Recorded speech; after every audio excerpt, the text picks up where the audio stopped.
ang G1 humanoid robot.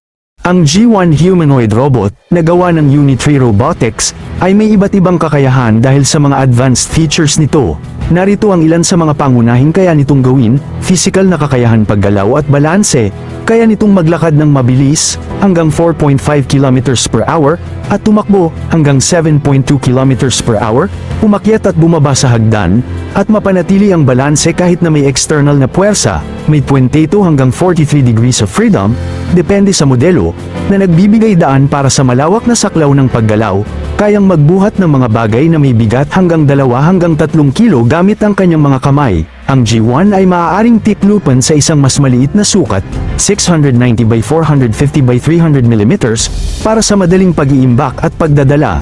Gumagamit ng Intel RealSense D435 front camera at Livox Mid 360 leader para makita at manavigate ang kapaligiran nito. Ang mga kamay nito ay may hybrid control ng puwersa at posisyon, na nagbibigay daan sa tumpak na paghawak ng mga bagay. Nilagyan ng 3-fingered dexterous grippers na kayang humawak ng iba't ibang bagay, mula sa delikadong bagay tulad ng itlog hanggang sa mga gamit sa paggawa. Kayang magsagawa ng mga gawain tulad ng pagbubukas ng bote, pag-assemble ng mga produkto, at iba pang manipulatory tasks. Gumagamit ng AI para sa pag-aaral at pagpapabuti ng kanyang mga kakayahan sa paglipas ng panahon. May open source model, G1 Edu, na nagbibigay daan sa mga educational user na mag-develop at mag-customize ng mga function nito.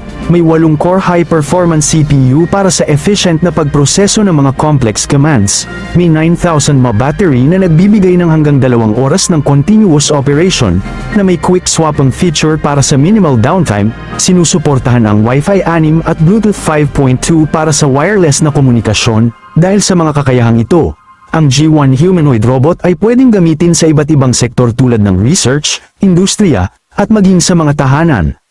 Ang Unitree Robotics, isang kumpanya ng robotics na nakabase sa China, ay nakakuha ng atensyon kamakailan dahil sa kanilang mga humanoid robot, partikular ang mga modelong G1 at H1.